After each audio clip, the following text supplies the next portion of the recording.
Salut à toutes et à tous, bienvenue dans l'autre 20h. Ce soir, Henri Sterdignac explique dans sa chronique éco pourquoi les tarifs d'EDF ont augmenté. Mais avant, vous retrouverez un face-cam de Juan Branco et de Omer Schatz. Ils réclament la poursuite des dirigeants européens devant la Cour pénale internationale pour leur politique migratoire. L'information passe inaperçue, mais le média d'investigation Disclose a diffusé ce matin sur Twitter le rapport 2019 sur les exportations d'armes du ministère des Armées. Avec dedans une petite exclue de Disclose, les ventes d'armes à l'Arabie Saoudite ont augmenté en 2018. Pour rappel, ce média a publié une enquête sur les ventes d'armes qui servent dans la guerre meurtrière au Yémen.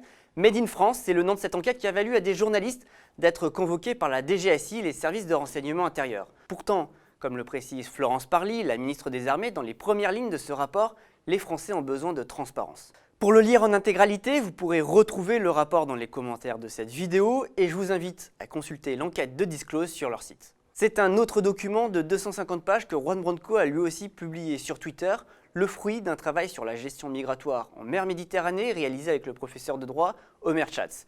Il réclame la poursuite des dirigeants européens devant la Cour pénale internationale. Juan Branco et Omer Schatz vous expliquent tout face cam.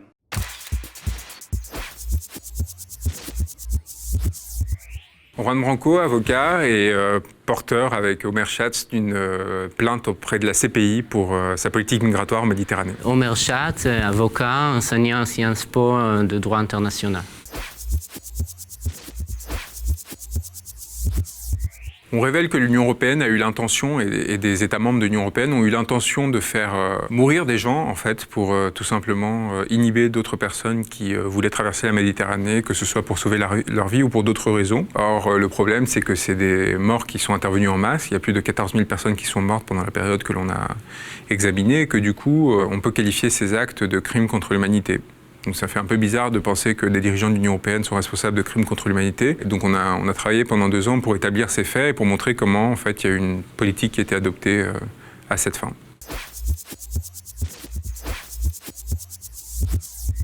Il y a quelque chose qu'on voyait et qu'on ne comprenait pas, c'est-à-dire des gens qui meurent tous les jours, avec les médias qui relaient le drame, le tragique.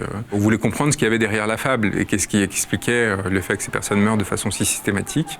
Et ce que l'on a révélé, c'est en effet une politique d'attaque systématique et généralisée contre une population civile qui ne demandait rien d'autre que d'avoir la possibilité de circuler. Est-ce qu'on a le droit de faire mourir des gens volontairement pour en dissuader d'autres de se mouvoir. Et donc évidemment, ce n'est pas le cas. Il y a des dispositifs juridiques à l'échelle internationale qui le répriment, notamment le système de Rome, qui a créé la Cour pénale internationale. Et on l'a activé tout simplement pour aller chercher les dirigeants européens qui ont essayé de créer des boucs émissaires pour éviter leurs responsabilités, notamment dans la crise de 2008, et faire tuer des personnes, plutôt que de tout simplement accepter le fait, pour être très vulgaire, d'avoir merdé.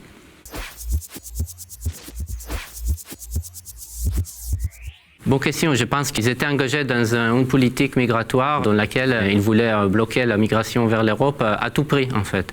Et donc, les conséquences, c'était l'incarcération de dizaines de milliers de migrants à la Libye sans tenir compte de leurs conséquences.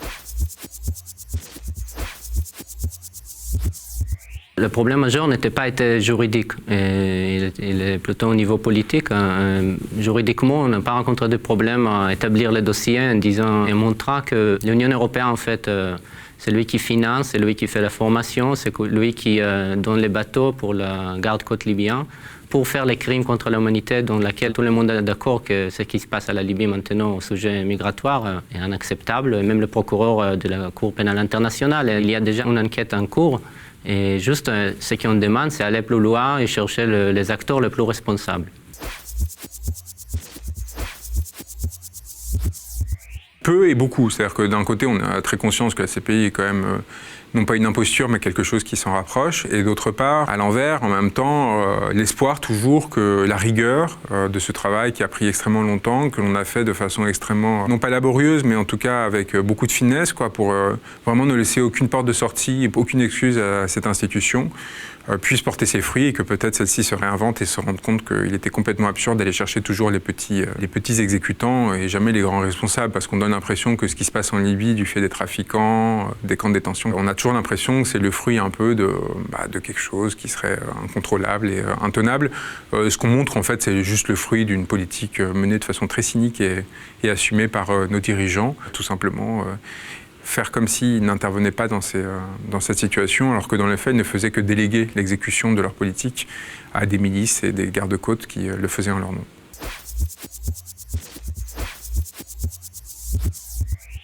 La tôle, pour eux et pour les personnes d'ailleurs qui, à une autre échelle, ont refusé de répondre aux revendications politiques des Gilets jaunes et ont préféré les éborgner et leur faire perdre des membres.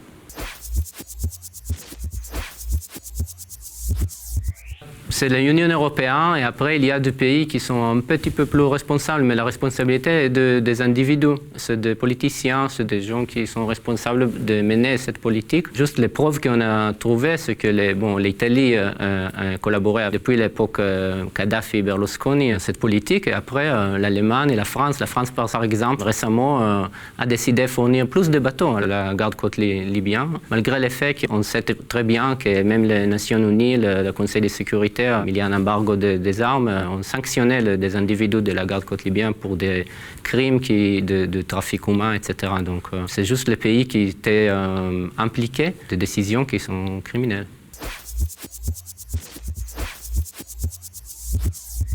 C'est la même politique en fait. Au début, c'était l'Union européenne et l'Italie qui ont sauvé des migrants en Méditerranée. Et après, l'Union européenne a reculé en fait et a créé une zone dont il n'y avait personne qui fait ce travail et qui est obligatoire. Et donc, les ONG sont engagées de faire le sauvetage. Et après, les conséquences étaient que la politique migratoire européenne a échoué. Donc, ils étaient obligés de dégager les ONG et mettre à la place quelqu'un qui est prêt de ne pas être soumis sous les droits internationaux, droits de l'homme, droits des réfugiés, etc., droits maritimes.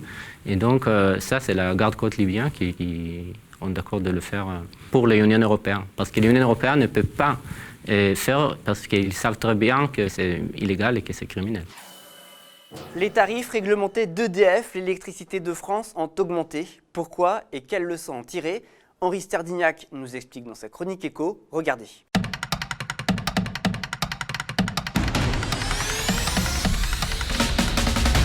Le 1er juin, les tarifs réglementés d'EDF ont augmenté de 5,9%. Cette hausse a des causes bien spécifiques.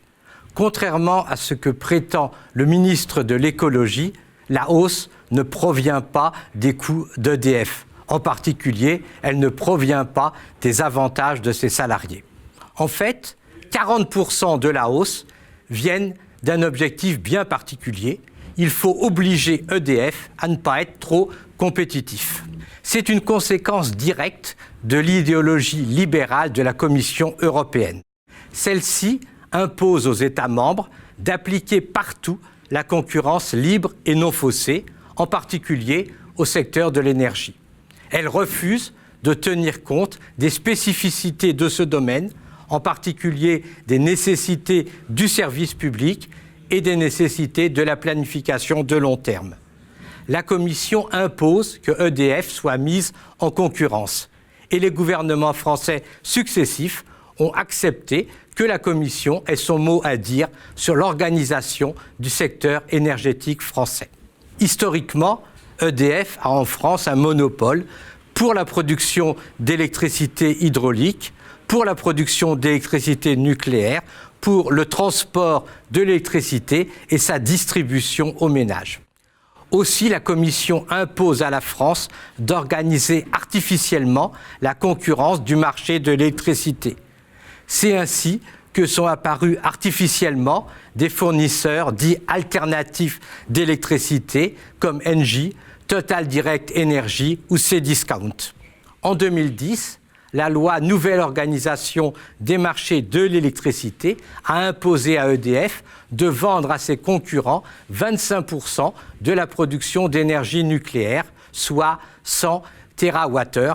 C'est ce qu'on appelle l'accès régulé à l'énergie nucléaire historique. Cela a un prix imposé, 42 € le mégawattheure. Cela a 3 conséquences scandaleuses. D'une part, EDF est contrainte de fournir à ses concurrents de l'électricité à un prix faible qui permette à ses concurrents de proposer des prix plus bas qu'EDF. D'autre part, c'est un énorme gaspillage de ressources puisque ces distributeurs font des dépenses de publicité et de promotion pour arracher des clients à EDF, souvent avec des arguments mensongers, souvent aux dépens d'usagers fragiles. Le pire, c'est qu'une partie des gains de l'investissement français en énergie hydraulique et nucléaire ne sert qu'à augmenter le profit de sociétés parasitaires au lieu de profiter aux usagers, au lieu de financer les économies d'énergie et le tournant vers les énergies renouvelables. Suivant les prix, les fournisseurs alternatifs choisissent d'acheter leur énergie soit sur les marchés de gros, soit de profiter de l'énergie nucléaire à prix bas et stable. En 2018, la situation se tend puisque les fournisseurs alternatifs, victimes de leur succès, saturent les quantités d'électricité que doit leur vendre EDF et se fournissent maintenant sur les marchés mondiaux à des prix nettement plus élevés que ceux que pratique EDF. Du coup, elles perdent de l'argent et ne peuvent plus tenir les promesses faites à leurs clients d'une électricité moins chère que celle d'EDF. Alors, le Conseil de régulation de l'énergie a décidé d'imposer à EDF d'augmenter ses tarifs pour être plus cher que ses concurrents. C'est un prodigieux retournement de situation. La concurrence ne se fait pas en introduisant des producteurs moins chers que EDF, mais en imposant à EDF d'augmenter ses tarifs de sorte que ses concurrents soient moins chers. En apparence, les concurrents peuvent sembler contribuer à la baisse des prix. En réalité, il faut monter les prix. La politique de la Commission de régulation de l'énergie aboutit donc à étrangler EDF, contrainte de pratiquer toujours des prix plus élevés que ses concurrents. Cette hausse injustifiable va coûter plus de 600 millions d'euros dans l'année aux consommateurs. Elle a été vivement critiquée par l'autorité de la concurrence. Celle-ci a rappelé que l'objectif des tarifs régulés de EDF est de faire profiter les usagers du bas prix de l'énergie produite en France, de les protéger des fluctuations du prix de l'énergie sur les marchés mondiaux. C'est totalement incompatible avec cette hausse de juin 2019. La solution n'est pas que chacun individuellement cherche le fournisseur le moins cher. Elle n'est pas, comme le propose malheureusement Que Choisir, de se regrouper pour négocier les tarifs auprès d'un fournisseur alternatif. Au contraire, il faut mettre fin aux pseudo-fournisseurs alternatifs. Il faut exiger collectivement un tarif unique de l'électricité socialement décidé. Par ailleurs, le niveau de ce tarif n'est pas évident.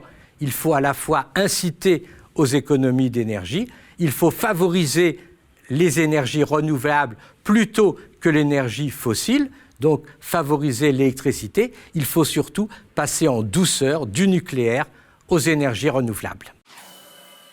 L'autre 20h est fini pour ce soir. Pas d'autres interviews, mais vous pourrez revisionner le premier live pour le média de Gabin Formand, diffusé avant l'autre 20h. N'oubliez pas, le média lutte pour sa survie. Aidez-nous, participez à l'aventure, devenez sociaux. On a besoin de votre aide pour produire des enquêtes, des reportages, des interviews, des débats, des émissions de qualité, et on compte sur vous. Quant à moi, je vous dis à très vite et bonne soirée.